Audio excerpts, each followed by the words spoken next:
will just be fed into our utility rates to see an increased cost to the taxpayer, the consumer, instead of doing substantial reforms. So that's what we're wanting to attempt with this is a substantial reform. We do want to clarify a few things with this. There are other wind proposals out there. One of them will be a new tax, essentially a gross production tax on wind. There's also some capping measures that are put out there. There's a soft cap and a hard cap.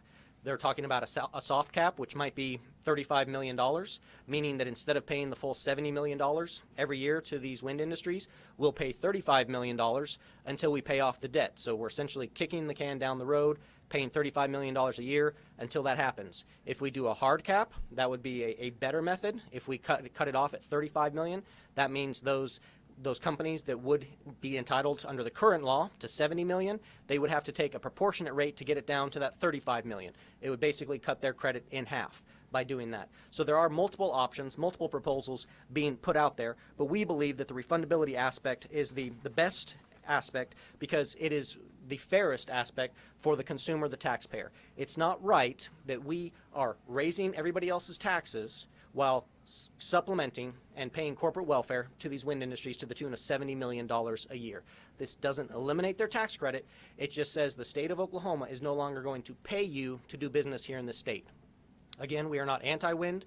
We want alternative energies. We want business here in the state of Oklahoma. But if you cannot operate your business by getting a federal tax credit, by getting your property taxes paid by the people of the state of Oklahoma, by zeroing out your income tax business, and getting a subsidy to the tune of $70 million from the taxpayers of Oklahoma, maybe you need to revisit your business model. That is not what Oklahoma should be in the business of doing when we should be actually funding the core functions of government. Senator Brecheen has Senate Bill 888. It's over on the House side. It's going to be brought up, as he mentioned, in the Appropriations and Budget Committee today, this afternoon. So we've been talking to educators. That's going to be at 4 o'clock, encouraging the members of the House A and B Committee to vote in favor of that amendment. I have been working with Senate staff. I have filed a bill. It should be going through the process right now in special session, since we are still in the second special session. I believe the bill number will be Senate Bill 6, but it is still going through the process. But we should have Senate Bill 6XX that will be on the Senate side. So theoretically, if the House were to accept this amendment in committee today, run it on their floor on Wednesday, send it over to the Senate, we could have this resolution passed by Thursday that the monies would go to education. Senate Bill 66XX, again, all savings from those monies would go to education. We are trying to come up with a solution. We are trying to use these monies rather than paying these corporate interests to stay here and do business in the state. We are hoping that those monies will go to their core function of government instead. That is our intent. That is our goal. That's what we are trying to accomplish through this today. So that kind of gives you a good summary. Again, Senate Bill 888 up today on the House A and B Committee. Senate Bill 6XX will be on the Senate side should the Senate choose to move forward with this. So we are giving multiple options for this to go forward. Final action concerns? What is the Questions? Senator John? You were talking about education, and obviously that's the pregnant elephant in the building. So what does the dollar amount look like for education? So in fiscal year 2020, I believe it would be 9.3, I think it was. And 7 million the first year, and then thereafter it would be 70. Is it 70.3 then? 70. It's over 70 million each year thereafter for 10 years. Go ahead, Senator Brecheen. It is, according to the Tax Commission, we're on a trend right now to increase it $5 million a year until the climax. Remember, we're going to make this payment until 2027, so we're trending about a $5 million increase every year, and so it's somewhere between, for this year, 75 to $100 million is what we'll pay out. So right now we're paying 2016, fully paying off the 2016 liability. That was $70 million. They're a year and a half behind because they file an extension and submit their receipts in October. So there is some delay. We had to do this prospectively. You had to avoid a lawsuit. This is at the head of the calendar year, January 1 of 2018. We cut this tax credit off. We will reap the benefits. And we can avoid a lawsuit. And so I wish we could put the money in immediately, but the greater issue is that $500 to $750 million liability that we're on the hook for. We must stop it now. And the 500, 700 million liability, not only will it no longer be a liability, that's money that will go to education over the next decade. Fiscal year 2020, the figure is 7 million even. So for the 20 budget, it would be approximately $7 million. For 21, it'd be $70 million. Okay. Would this revert back to a transferable tax credit? It used to be a transferable. No. This is, here's the interesting thing. We went from transferability to refundability. Senator Mike Mazie can be credited with moving us towards a better direction. What we've not addressed is there are two corporate entities that receive a refundable tax credit. Coal at $5 million a year. I've run bills on that one with no success. But the lion's share of the two corporate entities that are left with a refundable tax credit, zero emissions at $70 million a year is the lion's share. And so I'm for tackling both, but when we're looking at the sizable dollar figure from $500 to $750 million we're going to pay over the next 10 years, this is the one. This is the low-hanging fruit. And let me speak to germaneness. Some will say, well, Senator Brecheen, you and Senator Dahm and others supported moving this amendment on the floor last Friday. That's true, we did, to bring this to the awareness of the average Oklahoman. I had hoped that we'd been successful. Germaneness, we know it is for 888, Senate Bill 888. We've already run all those traps. Representative Cootie and I did a couple weeks ago. Some will say final action has taken place and you can't bring this subject up again. And according to Senate rules, and I'm going to yield to someone that's more pronounced in Senate rules, I want to make sure everyone understands if that is brought up, that we can't bring this back up, there's an easy solution for that, and I'll yield to Senator Dahm. Senate rules do allow if a bill or an amendment fails, that is generally termed as final action, meaning that language or similar language cannot be brought back up.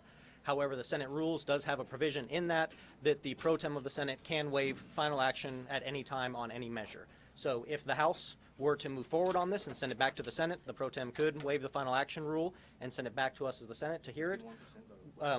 Or no vote. Oh, sorry, the vote on the bill is a 51% vote, but there's no vote requirement to actually, it's not suspending the rules or anything, it's within the rules that the pro tem can actually waive the final action provision. Or if the Senate decides to move forward on the bill that I have filed in special session, he can waive that final action rule right now, and the Senate can proceed forward in special session, because we are still in special session, with this bill, and we can have two vehicles moving forward. So some will say, well, the amendments failed on the floor. That is true, but we do have these other vehicles, and the Senate rules do speak to allowing vehicles to move forward even if they have previously failed. And then from the pro tem to do that? Go ahead. There is no commitment from the pro tem or Senate leadership to move forward on these bills. During the debate last Friday, the floor leader did say that we would be doing something on wind.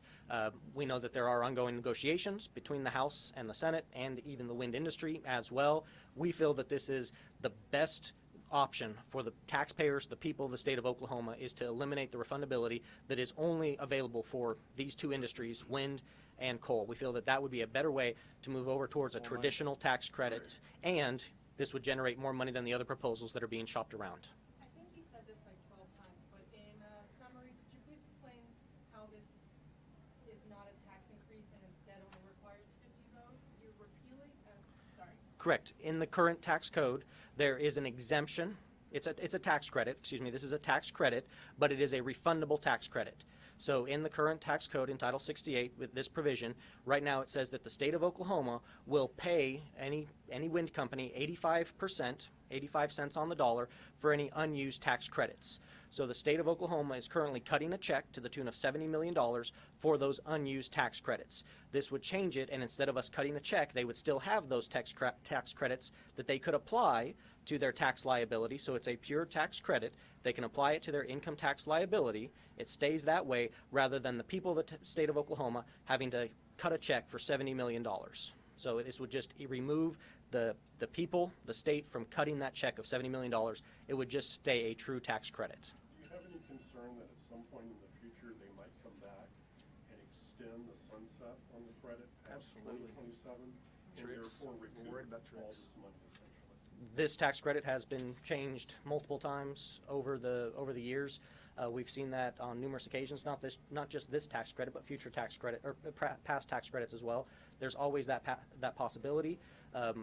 Those who come after us might not be aware of the fight and the challenges that have happened once Senator Brecheen and I are gone. So we want to take care of this now instead of laying this on the feet of future legislators to try to correct. I do want to add to this. When you hear a conversation about, well, we'll add a tax to this. We won't address the refundable tax credit, but we're going to add a tax. That tax increase requires a 75% vote. What we are suggesting to get to $70 million is a 51% doable measure that if it passes out of the House, it's not bound by Senate rules, the Senate pro tem only has to waive the rule. 51% of our colleagues agree. And Oklahomans paying attention, understanding how outrageous this is. Let me also talk about tricks that you might see. Tricks that you might see is to confuse individuals, and you better be up to speed, wind speed on terminology. Senator Dahm alluded to soft caps. The soft caps may sound like it's cutting it off, but unlike a hard cap, it allows that payout to continue. They still get the $500 to $750 million if they do a soft cap of 35, for example. That other 35 that they may not get paid out this year just gets paid out in year 11, 12, 13, 14. They still get the same amount, they just don't get it as quickly. So make sure, for the Oklahoman who is watching this, do not be deceived because there's some magic tricks about to happen up here. Sir, you talked about the average Oklahoman watching. You've surely heard, over the last couple of years, gross production taxes, oil and gas, the sort of the fervor to raise that on that industry, saying it's a wealthy industry. Sometimes people don't have the same reaction when it's talked about the wind industry. Does that surprise you? What would you say to somebody who was all for, raising GPT on oil and gas, and facing this issue? What would you say to somebody who's thinking about that? I think Senator Brecheen and I have been consistent in this. He can address it if he wants to.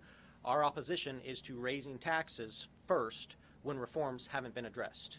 I even acknowledged on the Senate floor the other day that maybe we do need to raise taxes, maybe so, but we haven't addressed the reforms first. We need to address all the reforms first, take care of all those things, do away with all the carve-outs, all the special deals, all the special exemptions, do that first, and then see if we need to go into the wallets of every taxpayer here in the state of Oklahoma. So yes, there are a lot of people that have been saying, well, just increase the GPT, the gross production on oil and gas, the largest industry in the state of Oklahoma. But why would we be advocating for raising taxes on certain industries, or even not even on industries, but on the individuals in the state of Oklahoma, just so that we can continue to cut a check for $70 million to mostly out-of-state companies? Our priorities are out of alignment if we're doing that. We should do away with this corporate payout, this corporate welfare, and eliminate the $70 million first, even before we consider raising a gross production on wind, or raising gross production on oil, or raising any other taxes. It is our belief that we should do away with these payouts, with these special deals first. So that's what my response would be. I don't know if Senator Brecheen has anything to add to that. Tax law should be just, it should not be philanthropic. Tax law should be just, it should not be philanthropic. What we're dealing with here is benevolence that politicians are more than happy to do for the few, and it's at the expense of every Oklahoman. I think that concludes the press conference. One more quick question, I'm so sorry. One more. There's been a sort of a statement that the wind industry believes this would result in lawsuits and other, it would maybe make local school bonds default or have their rating downgraded or something like that. Lawsuits and other adverse potential effects of this. Smoke and mirrors. This is a prospective elimination of a tax credit. Starts at the head of the year, the calendar year of 2019. There is a flashing yellow light. Talking with this discussion that Senator Dahm and I have had for years. He filed it first many years ago. I filed it in special session. It passed out of Finance Committee last year. There's some reason dealing with this preferential treatment gets set aside, and don't look over here. Let's look over here. We are purposely standing up saying, here is the solution.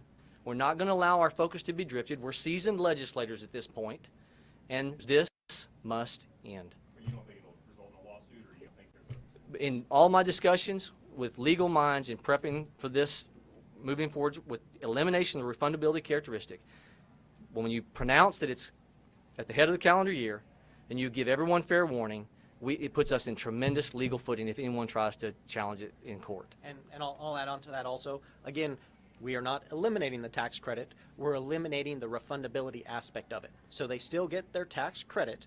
They still get 100% of that tax credit. They just no longer will be cut a check. So we're eliminating the refundability aspect of it. We're not eliminating the tax credit. We're just eliminating the refundability aspect of it. And one thing that I would say is, because I've heard this from other people, we actually, the legislature, not we because we didn't vote, I didn't vote for it, but the legislature changed the deal, if you want to say it that way, changed the understanding with oil and gas, and has increased their taxes twice midstream.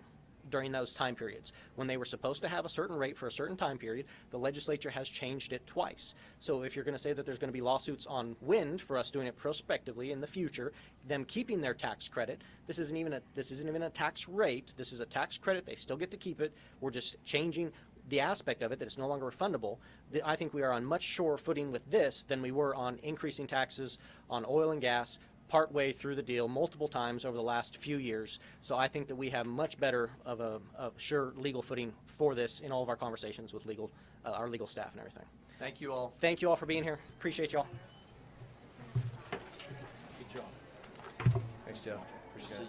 You'll be able to be there this afternoon. Let's go to my office and get you copies of all this information. Okay. Okay, great. I didn't have an internet connection here, so.